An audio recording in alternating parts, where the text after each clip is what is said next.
अगर आप दिल्ली या एनसीआर में रहते हैं तो आज ये सवाल जरूर आपसे किसी न किसी ने पूछा होगा कि भूकंप का झटका महसूस हुआ क्या। आपके रिश्तेदारों ने आपको शायद फोन करके भी आपके हालचाल जानने की कोशिश की हो। दरअसल दिल्ली में जो भूकंप आया उसकी तीव्रता तो 4.0 ही थी, लेकिन उसकी धमक कहीं ज्यादा रही। इतना ही नहीं, भूकंप के साथ तेज आवाज भी कई जगह पर सुनाई दी। क्या ये किसी बड़े खतरे की आहट है? क्या राजधानी एक बड़े खतरे का इंतजार कर रही है या फिर यह कोई सामान्य घटना थी? ये रिपोर्ट देखिए और पूरा माजरा समझिए। सुबह 5:36 पर जब दिल्ली और आसपास के लोग सो रहे थे, तभी गड़गड़ाहट की आवाज के साथ धरती हिल गई।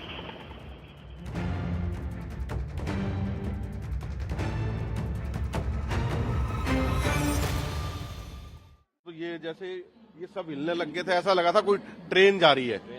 जमीन से हिल गए थे, मतलब ये काउंटर वाउंटर सब हिल रहा था। हमको तो ऐसा लगा कि पीछे कहीं गाड़ी वाड़ी कुछ टकरा नहीं गई हो। इतना तगड़ा भूकंप आया कि हम बिल्कुल हिल गए तो हमने बच्चे उठाए और बच्चे उठा के तुरंत हम बाहर निकल के आए। मुझे ऐसा आभास हुआ कि जैसे किसी ने कोई पूरी बिल्डिंग जोर से हिल गई हो।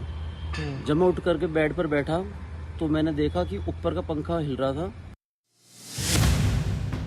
थोड़ी ही देर में पता चला कि भूकंप की तीव्रता 4 है, गहराई सिर्फ 5 किलोमीटर अंदर है और भूकंप का केंद्र कहीं और नहीं, दिल्ली में ही है। दिल्ली के धौला कुआं में जिस झील पार्क को भूकंप का केंद्र कहा जा रहा है, वहां एक बड़ा पेड़ उखड़कर गिर गया। सोमवार सुबह जो भूकंप दिल्ली में आया वो पिछले 17 साल में सबसे अधिक तीव्रता वाला भूकंप था जो रिकॉर्ड किया गया है। मेरे पीछे आप एक तस्वीर देख रहे हैं, एक बड़ा पेड़ है जो गिर गया।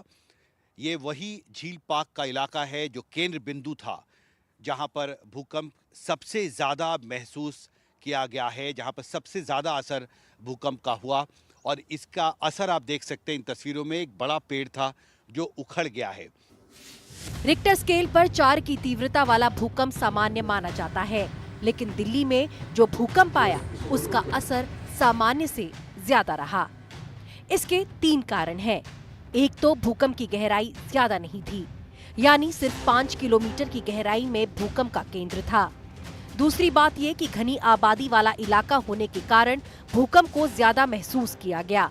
और तीसरी बात ये कि ऊंची इमारतों में इनके खास डिजाइन के कारण ज्यादा कंपन महसूस होती है। दिल्ली में इससे पहले 4.6 की तीव्रता का भूकंप आ चुका है, लेकिन तब 10 किलोमीटर की गहराई में इसका केंद्र था। ये जो है ना, ये सब सरफेस सैलो सेस्मिक नॉइज जिसको बोलते हैं।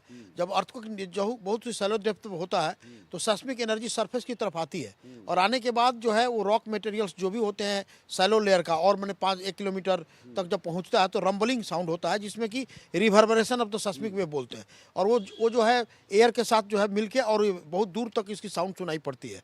तो ये हर जगह होता है, इसको सबट्रॉपियन नॉइज भी बोलते हैं इसको। तो ये सैलो सेस्मिक नॉइज फेनोमेना इसको बोलते हैं, जो हर शॉर्ट अर्थक्वेक के लिए होता है, या कोस्टल बेल्ट में होगा तो वहां भी ये सुनाई पड़ेगा। तो यहाँ पर सैलो 5 किलोमीटर था, इसलिए सुनाई पड़ा रंबलिंग। तीव्रता के आधार पर भारत को 4 भूकंपीय क्षेत्रों में बांटा गया है। इससे ये समझने में आसानी होती है कि किस क्षेत्र में भूकंप को लेकर कितना रिस्क है। दिल्ली जोन 4 में है, यानी भूकंप अपने आप में दिल्ली के लिए तबाही का कारण नहीं बन सकता। लेकिन दिल्ली की मिट्टी बहुत ढीली है, खासतौर पर पूर्वी दिल्ली का इलाका यमुना खादर में बसा हुआ है। इमारतें नमी वाले क्षेत्र में बनी हैं, यानी ऐसी मिट्टी पर खड़ी हैं जो लंबे समय तक पानी सोखती है। दूसरी बात ये कि यहाँ की बसावट बहुत सघन है। ऐसे में सामान्य भूकंप का भी असर ज्यादा होगा, यानी दिल्ली की बसाहट और यहाँ की इमारतों की बनावट, ये दोनों भूकंप के लिहाज से खतरनाक हैं। Bureau report, NDTV India. Seismic zone यानी भूकंप क्षमता करने वाले जो जोन होते हैं उनको 5 इलाकों में बांटा जाता है। दिल्ली चौथे में आता है, यानी ऊपर से चौथे नंबर पर। ये जब भी भूकंप आएगा तो बड़ी तबाही दिल्ली में ला सकता है, इसका अंदेशा रहता है। दिल्ली में आज जो भूकंप आया उसकी तीव्रता तो 4 थी। देखा जाए तो ये खतरनाक इसको नहीं कहा जाता।